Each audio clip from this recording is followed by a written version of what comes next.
रिइश्यू of forfeited shares. आपण काल forfeiture of शेअर्सचे जर्नल एंट्रीज बघितल्या. फॉरफिचर ऑफ शेअर्स काय ते बघितलं. आता ते कॅन्सल केलेले शेअर्स काय करायचे, पुन्हा विकायचे. That is called reissue of forfeited shares.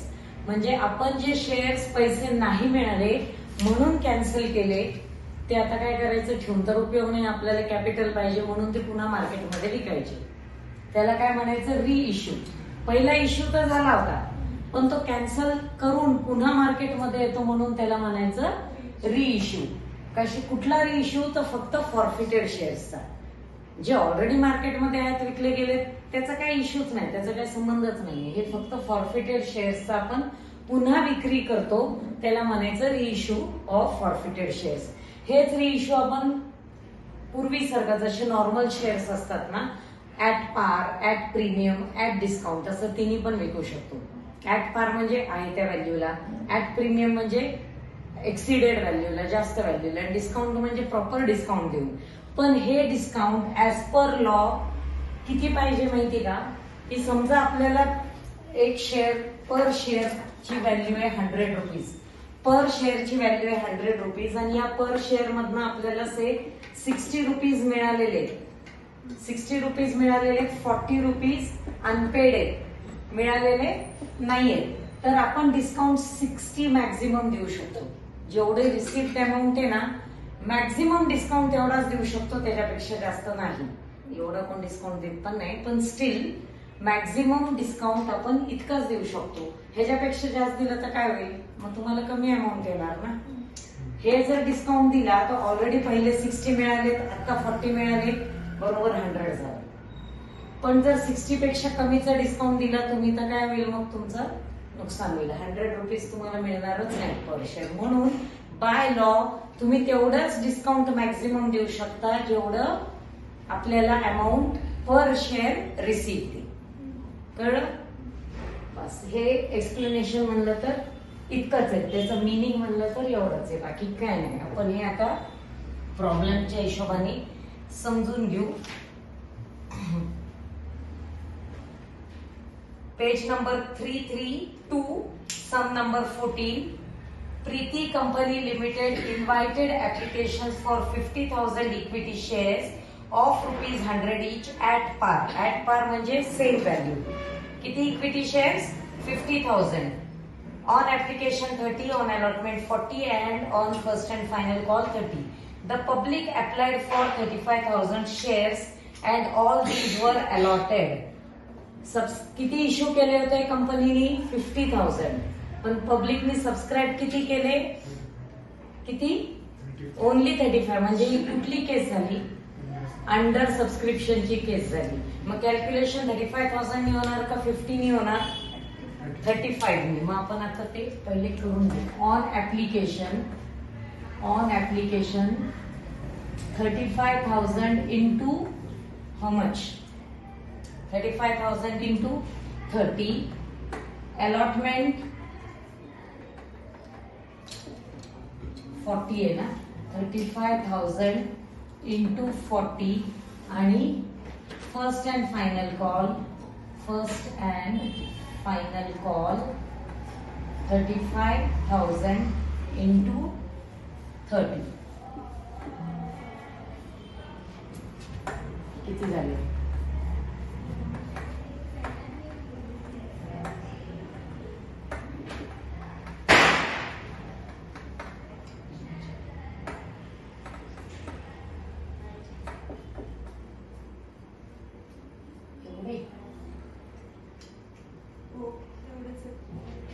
वरची अमाऊंट करेक्ट आहे का, 10,50,000. नाही, बरोबरच होती. हा, बरोबरच होती. आणि इथं पण 10,50,000 हे आपल्याला रिक्वायर्ड आहे. The public applied for 35,000 shares and all these were allotted. All money due were collected with an exception of first and final call of on 4,000 shares. This is received. इथं जे काय झालंय ते घोळ झालाय. काय झालाय, तर 4,000 शेअर्स जे होते, 4,000 शेअर्स त्याचे पैसे इंटू 30 म्हणलं तर किती होतात? 4 3 जा 12 आणि 2 3 4 1,20,000 इज अनपेड. अनपेड कशाचे? First and final. It is not received. All forfeited shares were reissued by directors at ₹80 per share. एंडला काय केलं त्यांनी? हे पहिले कॅन्सल केले आणि मग परत रिइश्यू केले at the rate of reissued at the rate of ₹80 per share. म्हणजे किती होणार? 4,000 into 80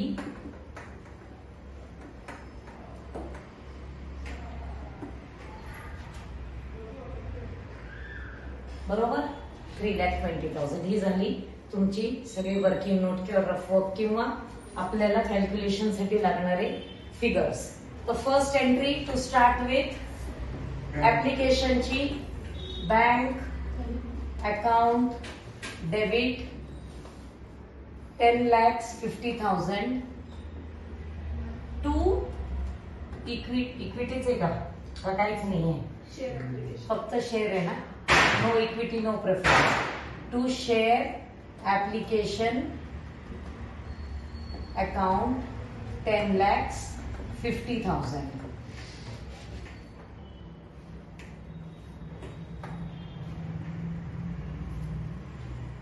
B. Application money received for 35,000 shares at the rate of rupees 30.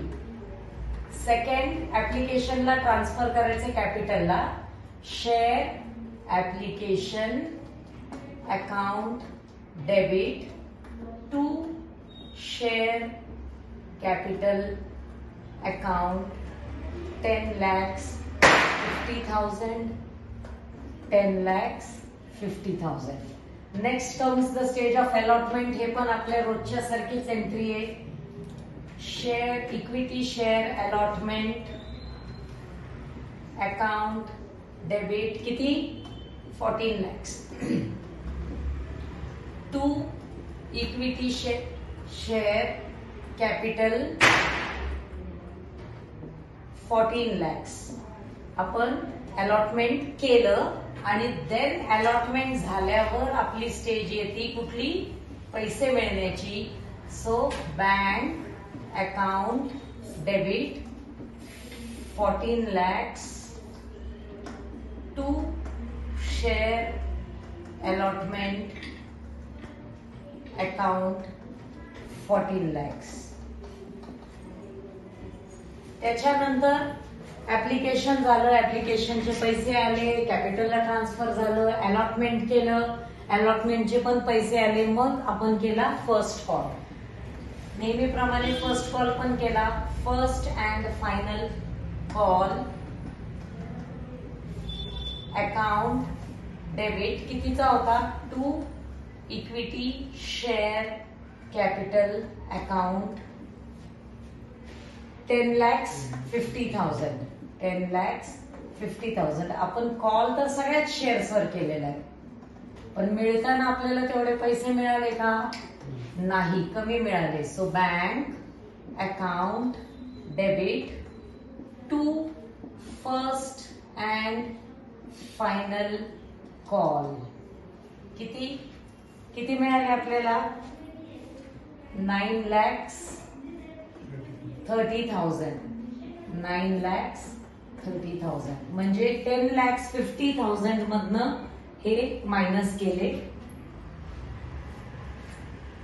1,20,000 minus केले आणि आपल्याला अमाऊंट आली 9,30,000. आता मी काल तुम्हाला सांगितल्यासारखं bank account debit 9,30,000 to first and final call 9,30,000 अशी पण करू शकता.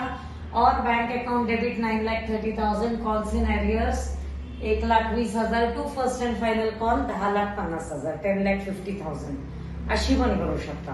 बट फायनल कॉलच असल्यामुळे कॉल्स इन एरियर्सची अकाउंट ओपन करायची आवश्यकता नाहीये, म्हणून आपण ते स्किप करून डायरेक्ट आता नेक्स्ट त्यांनी फॉरफिट केलेत शेअर्स त्याची एंट्री करू. फॉरफिट करताना मी काय सांगितलं होतं की जेवढे शेअर्स फॉरफिट केले तेवढ्या शेअर्सची कॅपिटल कॅन्सल करायला लागते. So equity share capital, equity शब्द नाही वापरला तरी चालेल, equity share capital account debit किती 4000 shares at the rate of ₹100. सगळे कॉल्स झालेले आहेत ना. So 4000 into 100 that goes to how much 4 lakhs. एवढं तुमचं कॅन्सलेशन होणार 4 lakhs. त्याच्या पुढं to first and final call कितीचा 1,20,000 which is your unpaid amount. आणि शेअर फॉरफिचरला किती जाईल टू शेअर फॉरफिचर उरलेली अमाऊंट टू जेवढी रिसिव्ड अमाऊंट आहे ती 2,80,000. रिसिव्ड कशा कशाची तर तुम्हाला जर इथे कॅल्क्युलेशनच करून दाखवायचं झालं ह्या 4000 शेअर्सचं तर ऍप्लिकेशन, अलॉटमेंट आणि फर्स्ट कॉल या हिशोबाने जर घेतलं आपण तर 4000 शेअर्स इंटू 30, 4000 शेअर्स इंटू 40 आणि 4000 shares into 30. 4 3s are 12, 4 4s are 16 and 1 lakh again 20,000. This is paid, this is paid and this is unpaid. तर हे 1,20,000 आणि 1,60,000 मिळून झाले 2,80,000. 1,20,000 plus 1,60,000 which is paid amount goes to share forfeiture account 2,80,000 and first call which is unpaid account 1,20,000 is shown to first and final call 1,20,000. Being 4,000 shares forfeited for not payment of first and final call. आता हे झाल्यावर रिइश्यूची entry करताना तुम्हाला काय येणार कधी लक्षात ठेवा रिइश्यूची एंट्री फक्त एक नसते 2 असते जी मी आता दाखवीन तुम्हाला. पहिले तर विकले म्हणजे काय आलं तुम्हाला पैसे मिळाले. So bank account debit 4,000 shares तुम्ही रिइश्यू केले म्हणजे तुम्ही ते विकले तर किती शेअर्स विकले 4,000 इंटू कितीला विकले 80. किती अमाऊंट आली होती आपली 3,20,000. हे जर्नल एंट्री मध्ये लिहायची गरज नाहीये, हे मी आता जस्ट फॉर एक्सप्लेनेशन तुम्हाला सांगितलंय. 3,20,000 आणि इक्विटी शेअर कॅपिटल किती आहे 2. इक्विटी शेअर कॅपिटल पूर्ण झालं ना. ऑल कॉल्स आर मेड म्हणजे तुमचं कॅपिटल पण पूर्ण येणं अपेक्षित आहे. म्हणजेच किती 4,000 into 100 4 lakhs. So equity share capital will be 4 lakhs and जी मधली अमाऊंट आहे will go to share forfeiture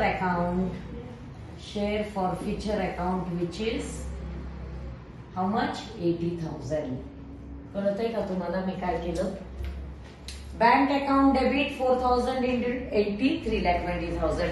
capital कितीचा पाहिजे आपल्याला पूर्णच पाहिजे कारण सगळे कॉल्स केलेत. 4,000 इंटू 100 4 lakhs. ते इक्विटी शेअर कॅपिटलला गेले 4 lakhs आणि शेअर फॉरफिचरला जी गेली ती अमाऊंट कुठली गेली बॅलन्सिंग फिगर म्हणा किंवा 100 मधनं 80 गेले 20 रुपये राहिले 4,000 इंटू 20 म्हणा.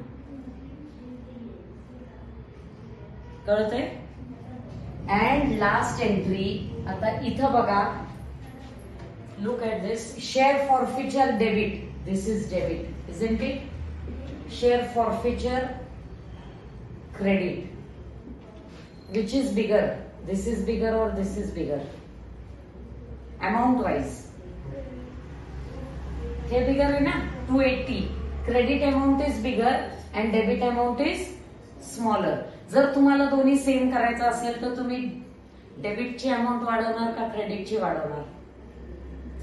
डेबिटची वाढवणार ना कारण ही ऑलरेडी 2,80,000 फक्त 80 आहे आपल्याला जेव्हा अकाउंट क्लोज करायचा असतो तेव्हा आपण दोन्हीची टोटल सेम करतो आणि आपण आता शेअर फॉरफिचर अकाउंट क्लोजच करतो. शेअर फॉरफिचर अकाउंट क्लोज करतोय. तर क्रेडिट कितीचं आहे? 2,80,000 आहे. डेबिट कितीचं आहे? फक्त 80चं आहे. मग आपल्याला क्लोज करायला एक्स्ट्रा डेबिट कितीचा द्यायला लागणार आहे? 2 lakhsचा. सो मी इथं लिहिणार share forfeiture account debit 2 lakhs. हे अमाऊंट जाती कुठं? To capital reserve. To capital reserve ही अमाऊंट जी असती ती कॅपिटल रिझर्व अकाउंटला जाती. म्हणजे काय? ही तुमची फिक्स डिपॉझिट झाली कंपनीची थोडक्यात. Share forfeiture account amount of share forfeiture transferred to capital reserve. आता हेच समजा तुमचं शेअर फॉरफिचर अकाउंट असेल तर तो कसा दिसेल? इकडे दाखवते मी तुम्हाला.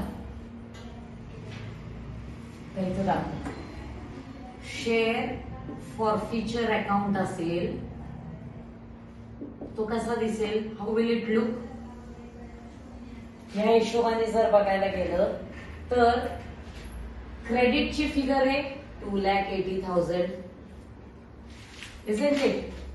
क्रेडिटची फिगर 2,80,000 and डेबिटची फिगर आहे 80,000. Obviously when you want to close it तुम्ही काय करणार? बॅलन्सिंग फिगर कुठं लिहिणार? इथं लिहिणार, जी जाईल कॅपिटल रिझर्वला. हे 2,80,000 आहे. 2 बाय शेअर कॅपिटल आणि हे 80,000 अगेन बाय 2 शेअर कॅपिटल. मग क्लोज करताना तुम्ही इथं काय लिहिणार? 2 कॅपिटल रिझर्व 2 lakhs. समजलं का मी काय केलं ते? This is your balancing figure. मग ही अकाउंट तुम्हाला दरवेळेला करायची गरज नाहीये ना. Just to understand first time आहे समजण्याकरता तुम्हाला मी दाखवलं की शेअर फॉरफिचर अकाउंट तुमचा कसा दिसेल. Credit by share capital 280, debit to share capital 80, balancing figure is 2 lakh which will go to capital reserve. ती बॅलन्सिंग फिगर आहे. मग तुम्ही डायरेक्ट अशी पण काढू शकता ना की डायरेक्ट तुम्ही अशी काढू शकता. अकाउंट कशाला ओपन करायचं? If you are understood the concept हे इथलं इथं पण तुम्ही मायनस करून काढू शकता. कळलं? परत एक्सप्लेनेशन देऊ. ऍप्लिकेशनचे नेहमीप्रमाणे entry bank account debit to share application, share application to share capital, मग अलॉटमेंट झाला. So share allotment account debit to equity share capital. अलॉटमेंटचे पैसे मिळाले so bank account debit to share allotment account. मग first final call केला 10,50,000चा. First final call account debit to equity share capital. इथं 4,000 शेअर्सचे फर्स्ट अँड फायनल कॉलचे पैसे नाही मिळाले म्हणून अमाऊंट कमी झाली. Bank account debit 9,30,000 to first and final call 9,30,000. Then these shares were forfeited. These shares were forfeited म्हणून equity share capital account debit 4 lakhs to first and final call 1,20,000 to share forfeiture account 2,80,000. Share फॉरफिचरला कुठली amount जाती? Paid amount. आणि final जे unpaid आहे ते तर येतच इथे. नंतर हेच रिइश्यू झालं. ऑलवेज रिइश्यू जेव्हा पण होतं तेव्हा 2 एंट्रीज येतात. न सांगता 2 येतात. एक तर रिइश्यूची, दुसरी फॉरफिचरची अमाऊंट कॅपिटल रिझर्वला ट्रान्सफर केलेली. सो बँक अकाउंट डेबिट जेवढे पैसे मिळाले तेवढे 4,000 इंटू 80 3,20,000. शेअर फॉरफिचर अकाउंट 80,000 आणि equity share capital 4 lakh. Capital amount कधीही चेंज होत नसते. ही जेवढे कॉल्स झाले तोपर्यंतच धरायचं असतं. ह्या सममध्ये सगळे झाले. समजा फर्स्ट अँड फायनल कॉल नसतं ते 2च धरलं असतं आपण, पण तसं नाहीये. म्हणून फॉरफिचर अकाउंटला इथं आपण डेबिट का केलं? कधी कधी क्रेडिट पण होऊ शकतं, बट जनरली डेबिटच होतं. डेबिट का केलं? कारण इथं क्रेडिट आहे 280चा, डेबिट आहे 80,000चा. So more debit is required to close the account. So share forfeiture account debit 2 lakhs to capital reserve. समजलं?